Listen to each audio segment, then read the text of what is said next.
I didn't look at myself. Hello. Hello. How's it going, everybody? We just got back from Coyote versus Acme. Mm-hmm. And we are going to do a review. Yes. We are starting with spoiler-free. Spoiler-free. Non-spoiler. Oh, spoiler-free. Yeah. Did we change it? It used to be non-spoiler. No, it's always been that. They're making it up. We can check the tape. No, do not check the tape. To provide evidence. No, just use my brain. And then we will be moving on to a spoiler review after we do a spoiler-free review. Yep. So, WB dropped the ball, man. Yeah. I mean, like... They eventually picked it up because people were like grabbing it and shoving it in their face. We're like, we want this. We want this. So eventually they like grabbed it. Like, yeah. This movie should have came out 2 years ago. It should have. Yeah. Yeah. It would be great. That's when it was originally slated for? Like 2 years ago? Not slated, but they made this movie like 4 years ago. Yeah. They got you don't realize it got put on the shelf for like 3 years? No. It was shelved for like tax purposes. I knew right? that. I just didn't know how long. Yeah. It was never meant. It was not gonna come out. Yeah, it was never meant to be finished Yeah, they and were come gonna- out.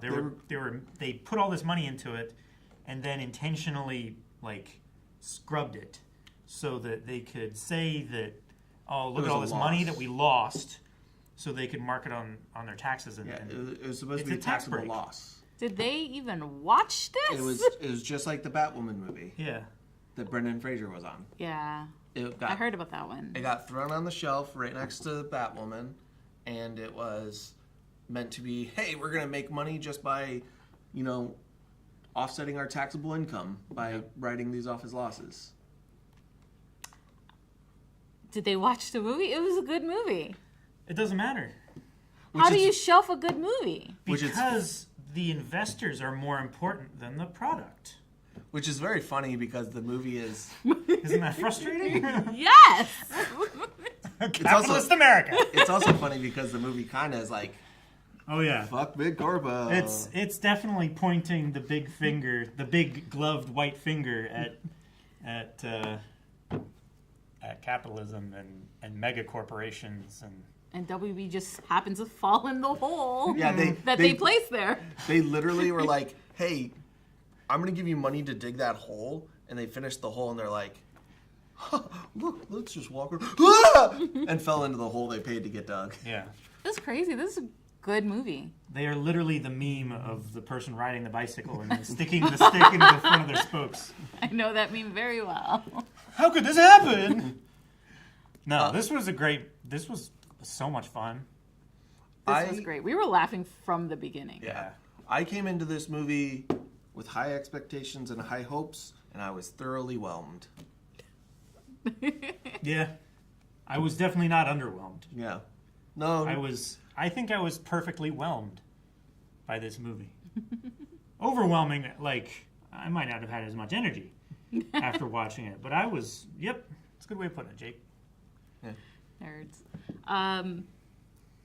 I went in this movie trying not to have high expectations because I heard, like, it's pretty good. And I was like, no, I will not get my expectations high. And that was good because I really enjoyed it. And it seems like everybody in the theater enjoyed it too. There was like laughter. There was clapping at the end. It was stifled. Teenagers clapped. Which is so awkward for teenagers to engage in any kind of loud social activity. And they were the only ones clapping. That's why I was like, it was stifled. It was just them. Very short-lived. Maybe they lost the bet. I don't know. But no, there was clapping. Part of me thought it was sarcastic clapping, and I was like, I'm not joining in because I don't trust them. Sure. But then they clapped. I don't trust that it's earnest. But then they clapped again at the end of that part of the credits because it was at the beginning of like the second set of clap. And then it was a little small one after that. So I think they meant it. Well, when they first did, I wasn't sure. Sure. I'm always distrustful of people celebrating sarcastically. And I don't want to be a part of that. Teens. The youth. Yeah, I mean, it's basically what you expect. Mm-hmm. It is a Looney Tunes live-action movie, and it is among the better ones of those. I think it is very reminiscent on a level. I think it's on the level of like Who Framed without being rated R. It's like on the level to Who Framed Roger Rabbit and Space Jam combined.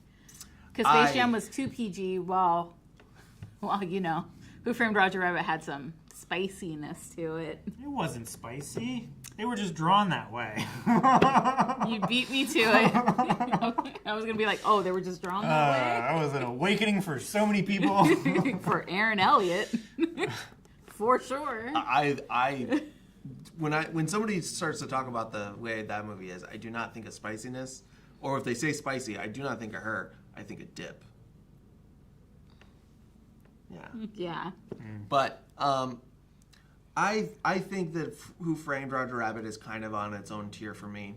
I think it's going to be almost impossible to ever get there. I think I just have it on a pedestal. Sure. But I'm okay with that. I'll keep that pedestal the way it is. It's one of the first animation live action crossover movies that I feel as if they've been trying to reach that pedestal again. And they haven't. I don't think they've gotten there. But I think this was a very good entry into that genre. Like, I haven't seen Space Jam, but I would probably put it up there with that, having no experience with it. Space Jam is pretty good. Space Jam is pretty good. Space Jam. I'm not saying it's bad. Pretty. It's just very on the opposite spectrum of Who Framed Roger Rabbit. Sure. Because Who Framed Roger Rabbit's like... Spicy. Even though it's very silly, it's also very serious. Yeah. Well... Right? Yeah. Has serious themes. Yeah. Yes. It is similar to this movie, though, in a lot of the storytelling that they're trying to tell. Yeah. Like the overarching story. But I don't want to get too far away from talking about just this movie and comparing it to that. Sure. So like I think that all the actors we had in this were really good. John Cena was very funny. As always. John Cena is like he's an awesome performer. Yeah, he's my second favorite wrestler turned actor. He is so good, and and he really works in comedies. Mm-hmm. He's either really good as like the straight man, which he was here, or like being a little ridiculous. Batista, Rookie. Oh, that makes sense. Is it like Cabin? Is that the one? Yeah. I haven't seen that one. But I know that your opinion, like, after that movie drastically changed. I've liked him before that, but I don't love that movie, but him in that movie, I was like, oh, he can act. Yeah. But I really like Cena in this. Will Forte I like all the time. Will Forte was great. Will's so funny, and he's like kind of underrated in terms of actually like acting ability. He was endearing in this role. There was times where I just felt for his character. Mm-hmm. Yeah. And then also sometimes like, get off your ass and can do something. Sure. I also found PJ Byrne very funny as well. Yeah. And like, not laugh out loud ways, but it was just a consistently every time I saw him, I was like realizing that something funny was happening that was just kind of like understated and it was meant to be kind of a background joke. Sure. What else? I mean, it just captured Looney Tunes, especially Wile E. Coyote, which is what you needed. Oh yeah. It captured Wile E. Coyote humor so well. Perfect. Yeah. Perfectly. As I was of the generation that was like I definitely wasn't there when Looney Tunes was starting, but like it was the Looney Tunes like would be late night cartoons when I was growing up. Sure. And Wile E. So it wouldn't be like Sunday morning cartoons. It wouldn't, no. Yet kind of thing. No, but it would be like Nick at Night had like I Love Lucy. And so the Cartoon Channel would have Looney Tunes and stuff like that. And Wile E. Coyote wasn't my favorite. He is now. I freaking love him. He's hilarious. I can't wait to get to some of the bits in the spoilers section that he had. Yeah. All I have to say is signs. Like Wile E. Coyote was it's probably always been, aside from like a few Bugs Bunny like cartoons, like some standouts. Like I feel like consistently Wile E. Coyote and Roadrunner have always been my favorite as far as like the Warner Brothers cartoon, like the really zany, cartoon wacky. logic, wacky. Yeah. I remember like visiting my grandparents. Like that's all my grandpa would watch, and he would just put it on and he would watch it until he fell asleep in his armchair, and he would just sleep and listen to it. But like if you change the channel, he'd wake up. You know? I was watching that. And you'd be sitting in front of the TV watching Wile E. Coyote, and you'd giggle, and you wouldn't realize it, but he had woken up and he was like creeping towards you, and he'd like get you in his side, and then he'd pretend to go back to sleep real quick. So it's always held like a special place in my heart. Yeah. So seeing new Wile E. Coyote was a lot of fun. Yeah, I thought the story was good. I think that's probably partially where it kind of doesn't hit the highs of like Roger Rabbit, is that this is a little more simplified of a story. It's not. I didn't feel as strongly about like the mystery and how we're gonna get there. You know, it didn't feel as strong in that aspect of it.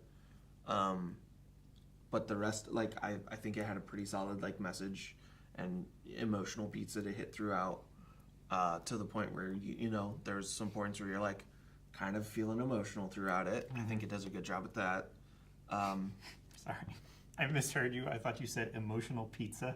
I was like, what the fuck is that? Sorry, continue. Can we have some after? Well, emotional pizza is you take out a slice every time you're feeling something, and you just have to have that emotion. And you only have so much pizza before you're kind of worn out. Sure. And you're full on your emotions. All this to say, if you're on the fence, go watch the movie. Don't even question it. Just go watch the movie. We are winning because the movie was good, Dan. Yep. Go take B-Town to this. Yeah, that'll be fun. This is a good. Like, this is a B-Town movie. This is also a good chance to like keep Looney Tunes, relevant in kids, because that they're like slowly you don't see them as often. They don't really make the cartoons as often. Sure. The old reruns don't come up as nearly as frequently.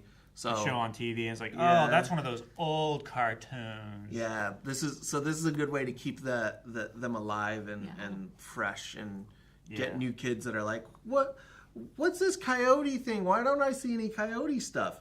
And then you can put on the old stuff. Yeah. And now that they have that basis with this movie, they're gonna have a new appreciation, and they're not gonna like, what's this old stuff? It's the Coyote's getting the Roadrunner kind of thing. Yeah. So this is a good movie to take kids to. And a partner and friends. It's a great date movie. I think it's cute. Mm-hmm. Yeah. Go see it. Support this. Show them they were wrong for shelving this. I genuinely want everyone to watch this because it's good and fun, and I think it's very well made, and I was never bored. But also, just to stick it to Warner Brothers for intentionally trying to torpedo this movie that thousands of people worked so hard on. Yeah. It's too good to get like shelved. Yeah. It's way too good for that. There's so many movies that Get made. WB puts out and actually puts in theaters that like are kind of like not that don't have this level of like quality and craft put into them and love that like you could do. Yeah. You could. This is not it. This is not it. Do we want to start talking about spoilers so we can talk about specific Yokis? Sure. All right, spoiler-free people, flee, Leave! Let's see if the button works. Unless you like spoilers, and then you can stay. You could if you wanted to. Yay, Wiki! Hey, it worked. Yeah, it did. I just had to hit it twice. So nice. I hit it twice. Sorry.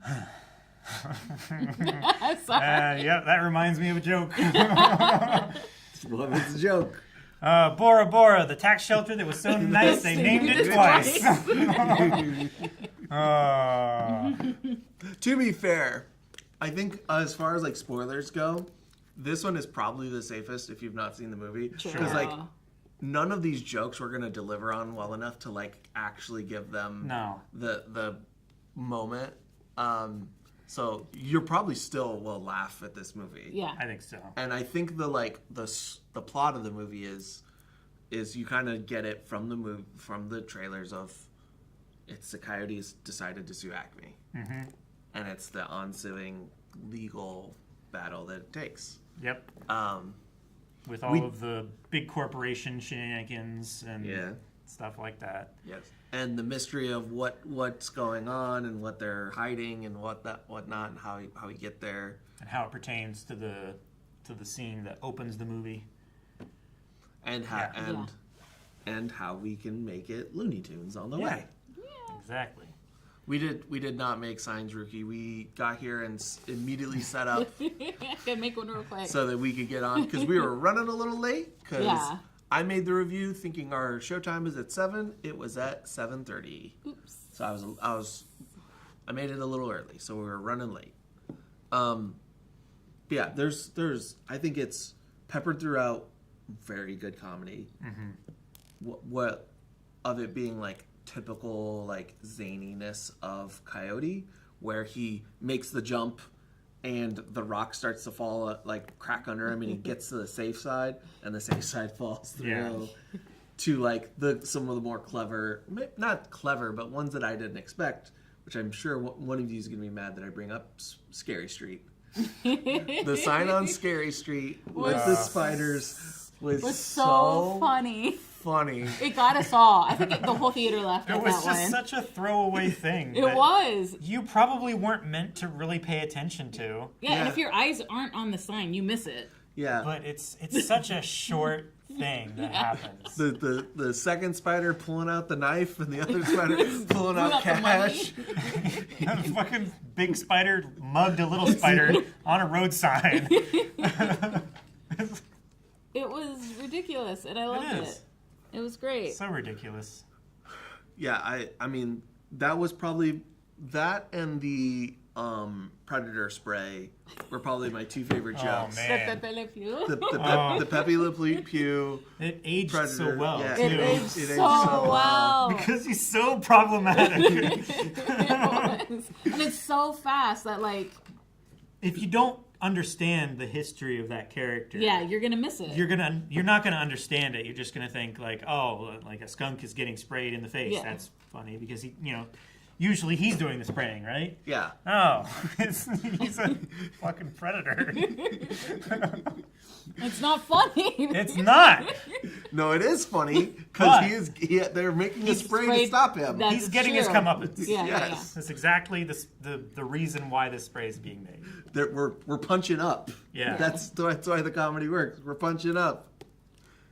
That's why like Coyote always is funny because he's the bad guy, and that's why all the bad stuff happens to him. Yeah. He's hungry. This movie makes you feel for the bad guy. Yeah. A little bit. Yeah. Yeah. Which, Would the Predator spray work on Coyote then? Yeah. Because he is a predator, yeah. Sure. Just a different... Well, it just depends. A different kind of predator. It depends on the effect of the spray. Yeah, which version is it going after? Yeah. Yeah. But I liked how, like, at the beginning, like, when you learn the Doctor was doing things to help cartoons. I love that. To seeing what the corporation turns that into. Sure. Which is suffering of cartoons to make life better for what they consider a higher class civilian. Humans. I just think that's, I don't know, you call it simple. I think it's, like, really done well. In a way that's understandable, like quick to understand. I don't think that simple's not a bad thing. It's just not. It's just not. It's not complex. Yeah. It's easy to understand, but I think it's complex also, for some. It is complex for some. You're right, but I think it's easily absorbable. Yeah.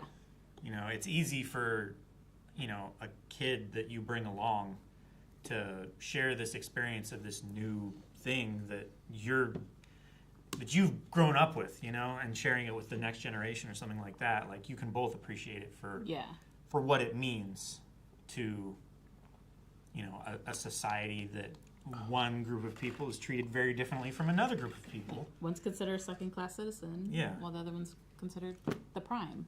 Mm-hmm. So I think in that respect, it doesn't need to be complicated, but it is very deep.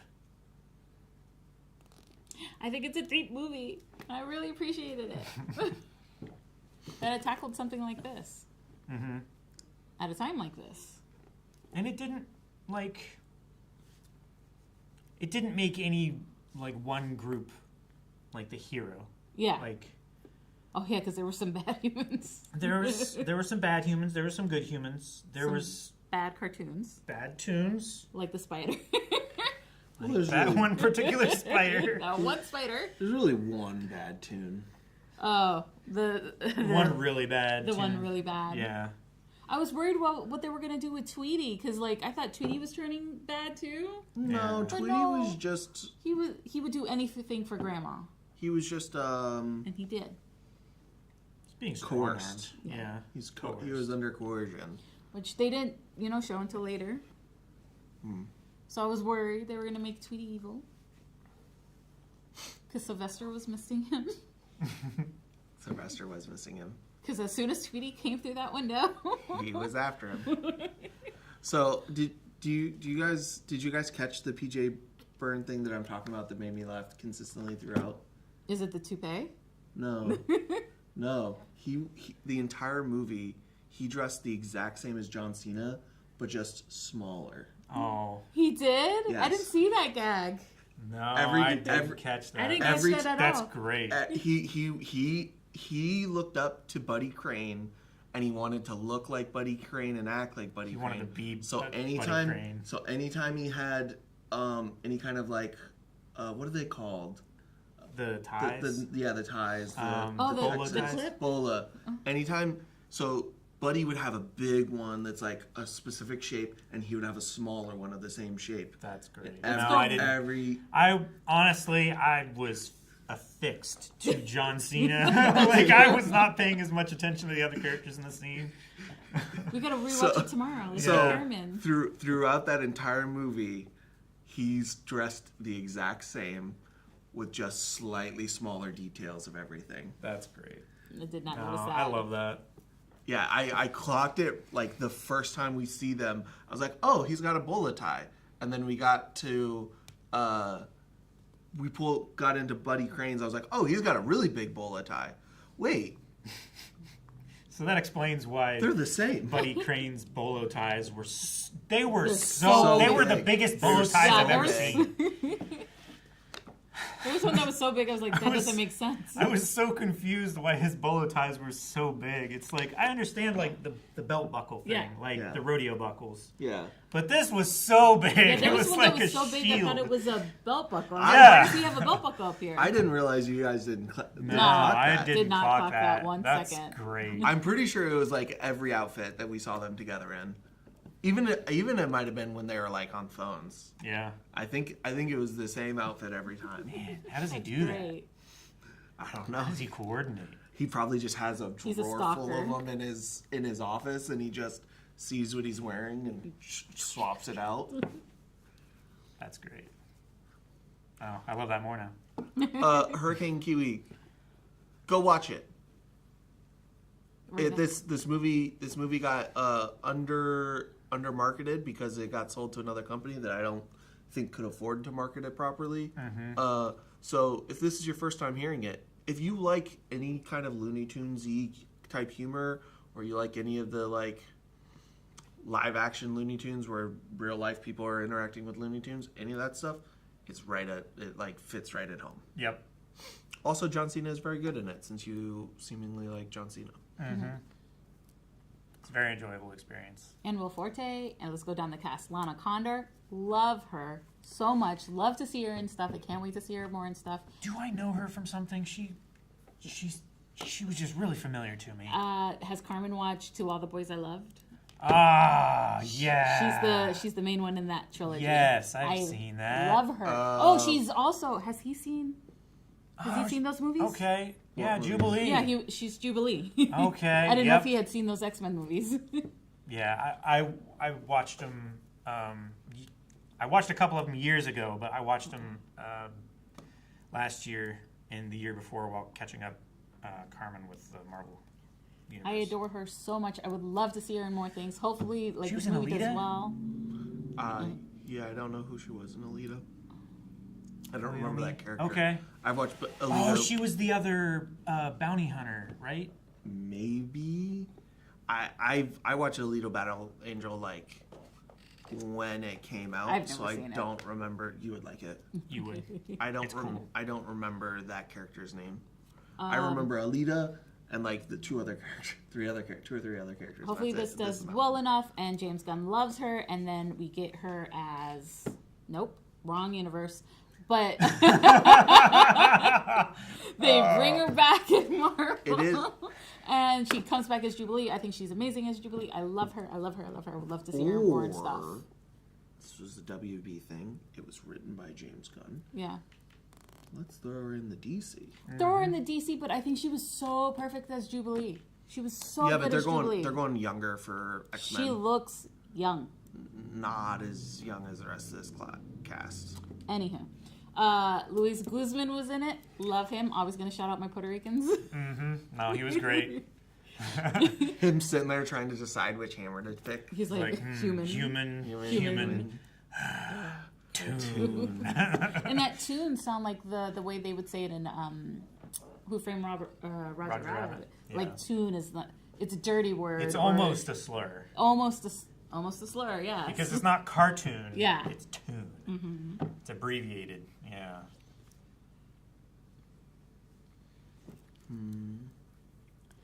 I think those are. Yeah, I don't think I have a whole lot. I'm looking at seeing if there's any trivia of stuff that I knew about this movie that... They're the flashbacks in the movie. Were those like actual Yes. cartoons from the 50s, the 60s? Yes. Some of them look... I have seen... I believe all the flashbacks I have seen before. I have... Like the one of him cutting the Yeah. hole in the Yeah. bridge and the bridge and the mountains falling. Yes. Yeah, 100%. I think I've seen maybe not all of them, but probably 70 to 80% of those. So I love the fact that they used classic cartoons in his flashbacks. I think that's great. Mm-hmm. I love the call-outs to other cartoons. There was a moment where they call out Speedy Gonzalez without showing him. Yeah. And I just loved it. I was like, it's Speedy! I love Speedy. Sorry. Daffy Duck Uh-huh. being Daffy. Yep. Put a what kind of ad is it? In the paper. Anyway, Yeah, he put an open-ended ad for a pantsless art model. So that Porky comes in. I love it. I love Bugs Bunny coming in. Yeah. And like knowing more than others and helping them, Mm-hmm. but also he's got to make fun of the hunter for a minute, who was in Congress. Yep. Which makes you know, sense. FUD, old white man. Yeah, kind of tracks. Mm-hmm. So And then also one of my favorite quotes of the whole film. I did the sin of taking out my phone and writing down the quote as the movie was happening because I was like, I cannot forget this quote. It's hilarious. I put my phone down real fast. I was like, I'm so sorry. At the end of the movie, when Congress was laughing at the stuff that was happening, John Cena turns to him and he's like, Senator, I don't pay you to laugh. I was like, that's so good. That's so gold. Yeah, because it's such a pointed phrasing of it. It's like, you don't get paid to laugh would mean the same thing, but without the context of he's being bought by a megacorp. Yes. By a super PAC, you know. Yes, whatever. lobbying. It's so good. I think some of the lines were written so well. Ruki, as far as his question was, did it detract from anything at all that the animation wasn't true to 2D? he's heard some people were thrown by it. I was. I was not. I didn't. There was times where I was like, okay, this feels like traditional 2D animation, but there was times where it left from, like, I left that feeling, and it made me miss it. When I could tell that it wasn't true D, that's what I wanted. And I had moments where I was like, oh, they didn't do this the old school way, and that, like, and there's a certain level of magic to that I got lost in some of it. Sure. And that's another reason why the pedestal will kind of probably always remain, because we'll probably never get a true 2D hand-drawn animated live-action movie like that again, because it's impossibly hard to do. Yeah. Like, it would be so expensive. The amount of planning and effort when you can do it an easier way and technically, like, better, but like the higher fidelity. Yeah, the magic of trying to make something work that shouldn't be physically possible is, like, I think that is one of the things that I did walk away from this slightly disappointed at. It didn't detract me at all. It felt more lived in. It felt more real. It felt like those cartoons were actually there for those people. I feel the opposite. I feel like all the stuff in true 2D animation really feels there. Whereas this, they kind of floated there and didn't have the same weight or depth in there. I feel the opposite. I'm kind of in the middle. There was a few shots where the animation integration in the live action was just a little bit off. You could tell. Like, one of the things for me was when PJ Byrne brings the stack of the suit into John Cena's office and puts it on the desk, and John Cena opens the folder. It opens in 12 frames a second. Even though it looks like a real folder is on his desk because it's in 3D, I was like, oh, I didn't realize that was animated until it moved. And it kind of threw me off a little bit there. Like you said, like the way the shadows and light and stuff interacted with the animated characters in these really well-lit and also not well-lit scenes, like, it was just kind of a little bit off. From what I'm accustomed to from those characters, but you know, it's updated. It looks nicer for kids who are wanting like a not like pixelated character, I guess. Yeah. Or like a low fidelity. But the scene you just mentioned, yeah, I remember sensing that too, not realizing that was an animated folder pile. Yeah. Until he opened it. It was just like an uncanny valley thing for me. Yeah. Like, not somebody's face, but like, that looked Those weird. What was weird about it? And then I had to dissect it, and it just took me out of it a little bit. But otherwise, like you said, it would be probably too difficult to go backwards in technology to try to achieve those same looks and everything. I feel like there could be like a happy middle ground between using digital and analog cameras to achieve that kind of effect, but they went for more high definition.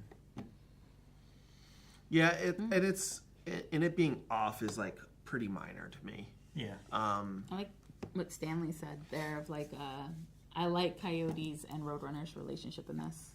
Mm-hmm. Mm-hmm. I really like in the congressional hearing, like, I got a little bit choked up when Roadrunner was testifying. Like, yeah, you could hear the emotion in his beeps. That was. And then when he beep beep and the person had to translate it. Yeah. Yeah. Are you coming back? Aww. I also love that the level of complexity that the Coyote's trap was that he, that he didn't get to use on the Roadrunner, but ended up using on the Foghorn. Yeah. And John Cena was like the most obscene like Rube Goldberg machine that he built into the room that he never knew he was going to get to when he first made the plans and started working on it. He's a genius. He's a genius. A super genius. He's legitimately a genius. It's just he's always like hamstrung by Acme products, bad technology that he can't rely on. That he's addicted to. Yeah. It does say it on his business card. But if you do, I also watched that Rube Goldberg very carefully, and if you look at it and you look at any of the times you saw his room, you saw bits of what he was working on. You saw pieces that he was assembling and getting it prepared for. He was working on the fish at one point in time, and then separately he was working on the wig that had all the dynamite on it. Yeah. And, after he got pinned to the wall, being slung around by the ceiling fan, and the ceiling fan hitting him in the bed, collapsing on him and everything. Like, you saw him working on the microwave. Yeah. That was then later used to drop and be a counter lever for...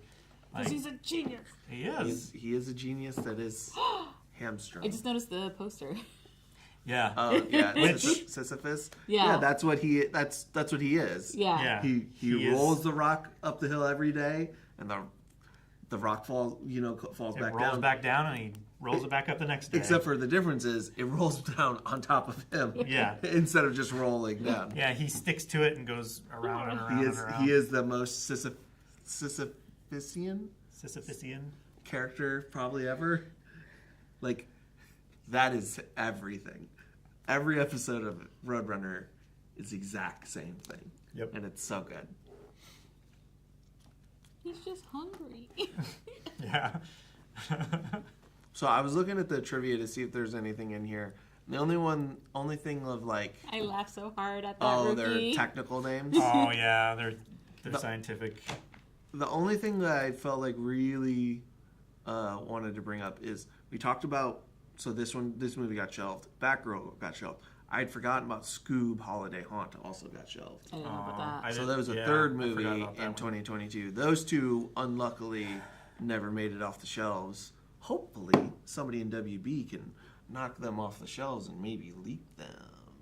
We do not support leaks here. If the movie is never going to come out, I support it. Officially, we do not support leaks here.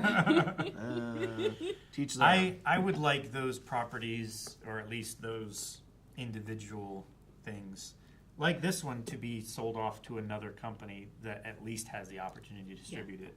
Just so that those people's work can be enjoyed. Even if it doesn't get the same turnout or anything as it would have with Warner Brothers' full marketing budget. Marketing budget. Marketing budget. I would be very pleased if they get the money for distributing this. See, Calvin, I have a business proposal for you. Yeah. Do you want to buy a Batgirl movie? Oh man, I wish I could afford that. I'd do it in a heartbeat. I want to buy it just so I can see whatever Brendan Fraser was. Exactly. Yeah, so like bad. knowing that he was in that and never being able to see it haunts me. Because I didn't even find out that he was going to be in it until after I found out that it was canceled. So I never had any hope of being able to see that man, that beautiful, beautiful man in that movie. We here at Blind Wave support Brendan Fraser. Yes, officially that is our stance. That's officially our stance. We love him. Garfield Lynns. I'm not familiar with that name. I think I know who it is. It's probably going to be a bad guy, right? No. I think so. No? Absolutely you don't think so? not. I think it's a bad guy. But I think he would play it so well. So happy he's doing more films now. Me too. Yeah, that's who I thought it was. I will not spoil that for you. Thank you. Because it's a film we'll never see. Yeah. Nope. Well, what are you spoiling? I'm so mad! You probably wouldn't know the character all that well anyway. Have we gone over everything that people want to talk about?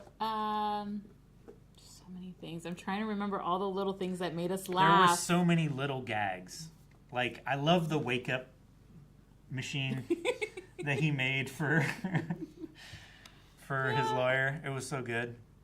I love the titles at the end. Like, one of the things that made me emotional was the little thing at the end of, like, Coyote stays in the desert or something like that. But when he feels lonely, he goes into Alpha He goes Park. into the city and visits his friends. Oh, and I was like, oh, he's friends. He has friends. He always had friends.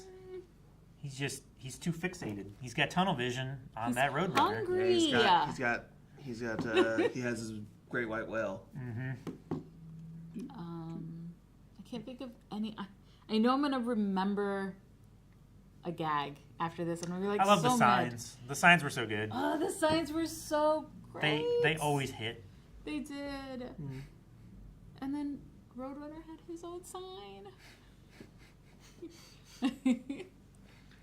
All right, so I think that's all then. I was gonna ask, like, are you a Wile E. Coyote or are you a Roadrunner? Wile E. Coyote. I'm the lawyer. I'm too lazy for any of this shit. And I'm Daffy Duck. Gone insane. Are you here for the pantsless? Take off your pants.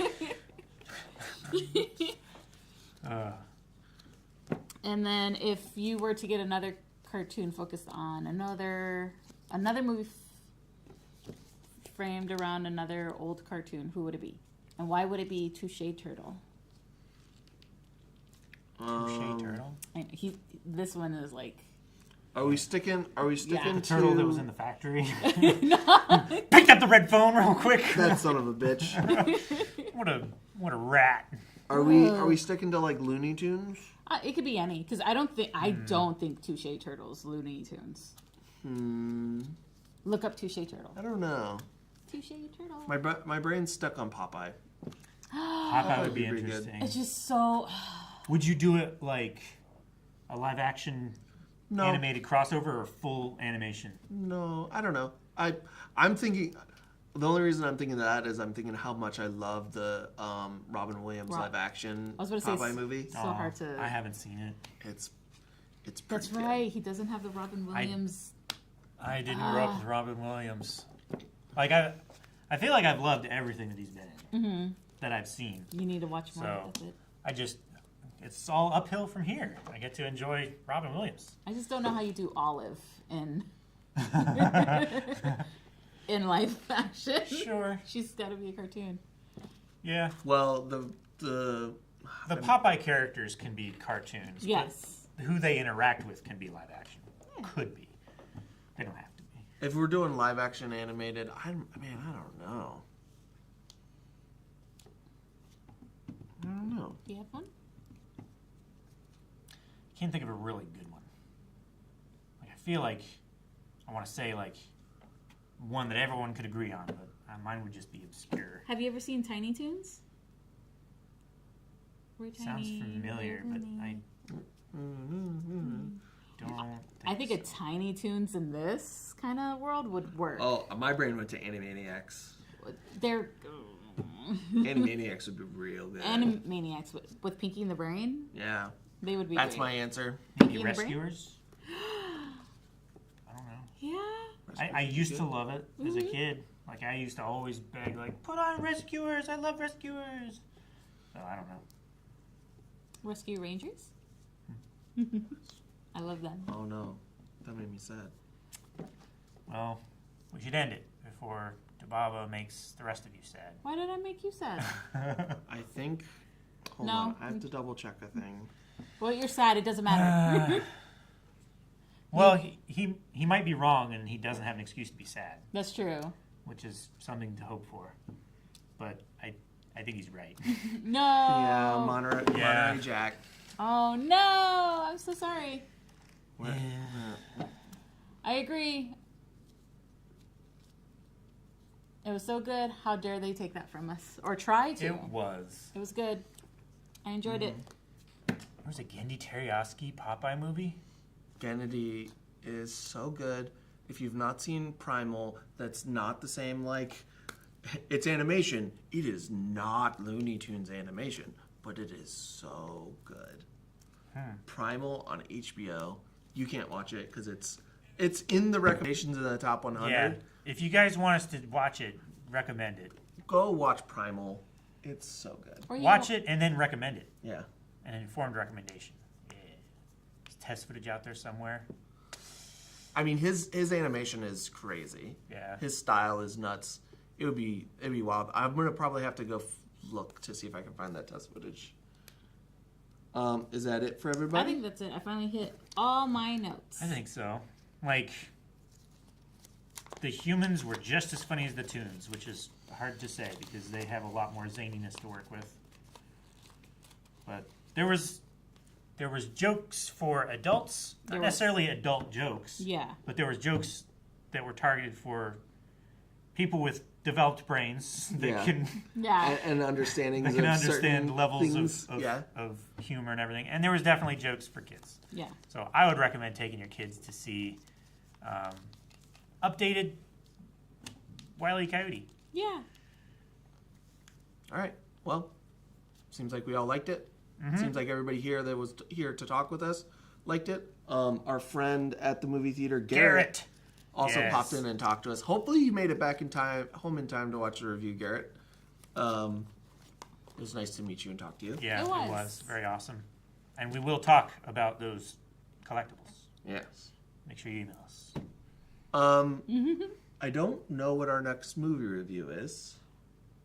So we'll just have to keep track. If you guys have a movie you want us that's coming up soon that you think we should review, put it in the comments. There's something in September I want to see. Practical Magic 2. Yes, but I was going to say. It was not the one I was thinking of. I actually spaced. I just know it's September 18th or something like that. Resident Evil. Resident Evil. I am so excited to see Resident Evil. I haven't seen any Resident Evil movies. You don't need to. Good. This one. Because I've heard they're not great. All right. I don't know. That's just what I've heard.